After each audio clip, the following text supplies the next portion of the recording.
Alright, so if you've been paying attention to my community tab, you know that I went without power, which typically isn't that big of a deal, but when it's below freezing outside, it can get scary real quick. And I know from personal experience how when it's winter and the lights go out, sometimes there's this snowball effect where people start panicking, so they make quick decisions that end up being the wrong decisions, and which creates more panic, and it just snowballs into this horrible, horrible situation that just could have been easily prevented with a little bit of preparation.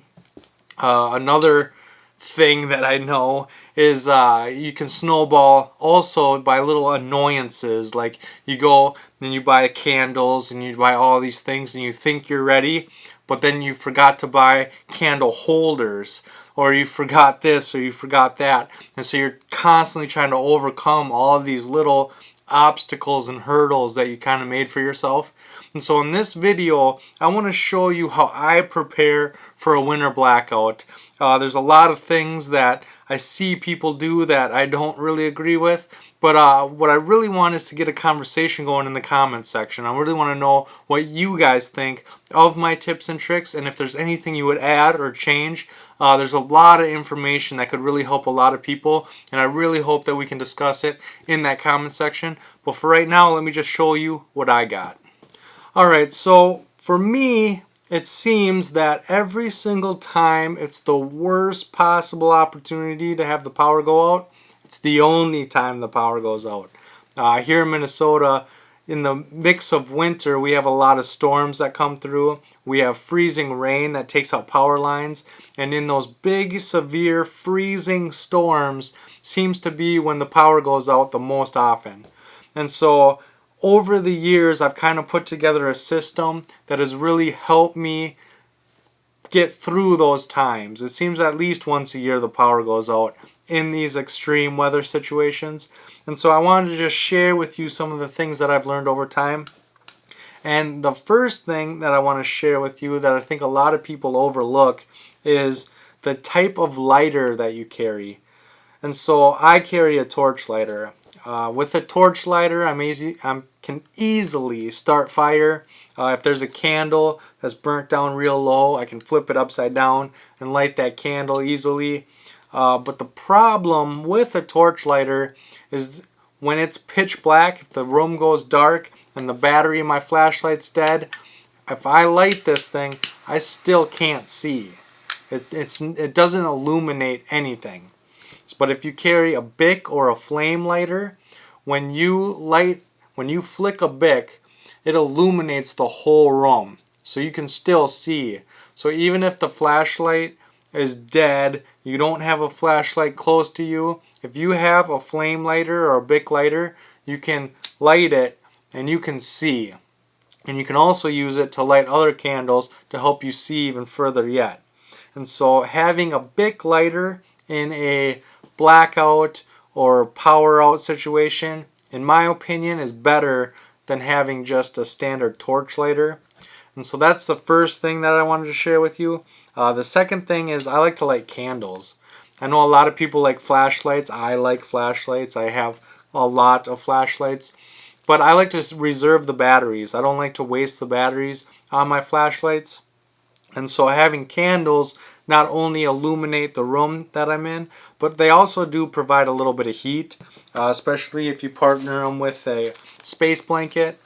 You can use the Mylar blankets to reflect that heat back at yourself or your family or what have you. And so I like using candles. The issue with candles is a lot of people like to carry them around. I don't. I put them where I want them, I light them, and I leave them there. A lot of people worry about the safety of carrying candles around because you could potentially burn your house down. But for me, the thing that I worry about the most is having my candle, using it as light, and then it blows out. And now I'm stuck in a room in my house in the pitch black, trying to feel my way back to the room that has the candles and the light. And it's not worth it to me. I don't like that, being stuck in the dark. And so when I light a candle, it stays exactly where it is and it stays lit. If I want to move from one side of the house to the other, or one room to the other, that's when I use my flashlight. That's what I preserve the battery life in my flashlights for, is for moving around and not having to carry the candles. And so that's the first thing I do when the power goes out, is I go and I find the candles. I usually go in my bedroom. I have a very small bedroom. And so I go in there, I light some candles, me and my family go and huddle up on the bed, and we just enjoy each other's company until the lights come back on.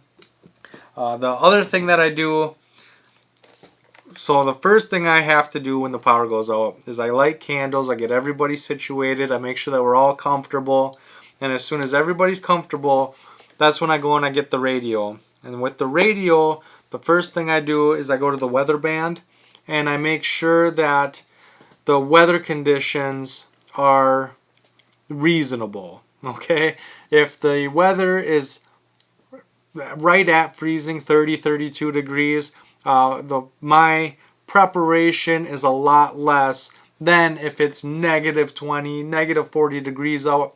The colder it is, the more proactive I have to be in protecting my family and my house. And so having this radio and going to that weather band really helps me get ready for what could potentially happen. Once I'm done with that, the next thing I do is I go to the local radio stations. And so recently the power went out in my whole town. My whole town was without electricity. And so I was going to other radio stations in other towns to see if they were broadcasting information. Because if it was just a line that went down and it was going to be a couple hours before the power goes out, I can be ready for that. If they have no idea what caused it and they don't know when the power is going to come back on, I can prepare for that. Or if something big happened and I'm going to go a week without power, having that foresight and having that knowledge can really help me get ready now so that I'm not struggling later. So having a radio is very important. I like that this one has the weather band. It has local, it has AM, FM, and it has shortwave, so I can see what local people are saying. It's crank radio, so I don't have to worry about the batteries dying on me.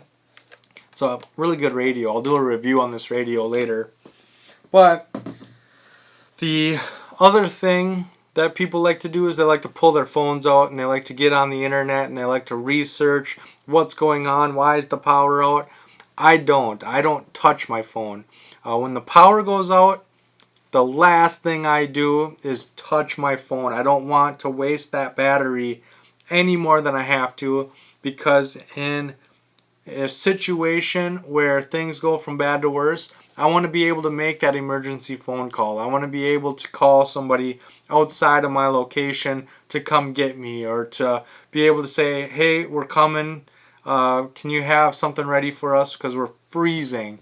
You know, I need to have that security communication, and I need to make sure that I keep that battery topped off. But if I can't, I like to have a renewable power. So here in Minnesota, the sun goes down at like 4:30, 5 o'clock, and so most of our day is in darkness. But the sun still does come out. The sun still does shine, and if I can get an emergency phone call the next day or as soon as the sun comes out, I like having that peace of mind. I like knowing that even if my phone dies, all I need is a little bit of sun and I can get through it. You know, I'm not wondering when I'm gonna get help. I just have to make it to the next morning. If I can get through to the next morning, I can get a charge and I can call for help. And it's just that peace of mind sometimes that really helps you get through a lot of different situations. Another thing I like to do is I have these Anchor battery, and the Anchor battery just allows me to charge my phone again and keep it topped off and make sure that I have power even when there is none available. Another issue that I think a lot of people overlook is the water issue, especially when things are in the negative degrees, when things are well below freezing. You have to worry about your pipelines freezing. You have to worry about the water in your toilet freezing. You might not have access to water. And so whatever room you're heating up, you need to make sure that there's a water source in there that you're shaking up so that it can't freeze. You know, because moving water is a lot harder to freeze than standing water. So shaking this thing up, making sure that the water's moving around, making sure that it's not freezing up, making sure that you have drinkable water for a longer period of time. No matter how cold it is, you're still going to need water. And so having something that can come into the room with you, having something that you can wrap up in the Mylar and keep warm, use your body heat, use whatever heat you can to keep that water from freezing, I feel is very important. So having a jug of water really can help a lot. Next thing that I worry about is using the bathroom. So I got a Lugabaloo here. It's just a toilet seat that you put on top of a 5-gallon bucket. And so I would put a trash can bag in here, and then I put kitty litter in here, and I would just make do the best I can with that, especially if the toilets are frozen or if I drained the toilets and everything to try to preserve my pipes from freezing. Because the last thing you want is you don't want to go from a bad situation where the power's out and you're dealing with that situation to the power finally coming back on and your pipes are burst and everything is frozen, and you just go from one problem to a new problem. And one of the ways that I try to combat that is I have this RV antifreeze. And so this isn't for engines, this is for the sinks and the water containers inside the RV. And so for me, what I would do is if it really came down to it and I really had to protect my house, I would try to drain all the fluids out of my pipes, everything that I could, and I have actually a couple gallons of these, and I would run these into my toilet, the front and back of my toilet. I would run it through my shower. I'd run it through my kitchen and my bathroom sinks. And then that way it helps. I don't think that it will save all of my plumbing, but it will save a lot more than if I didn't use it.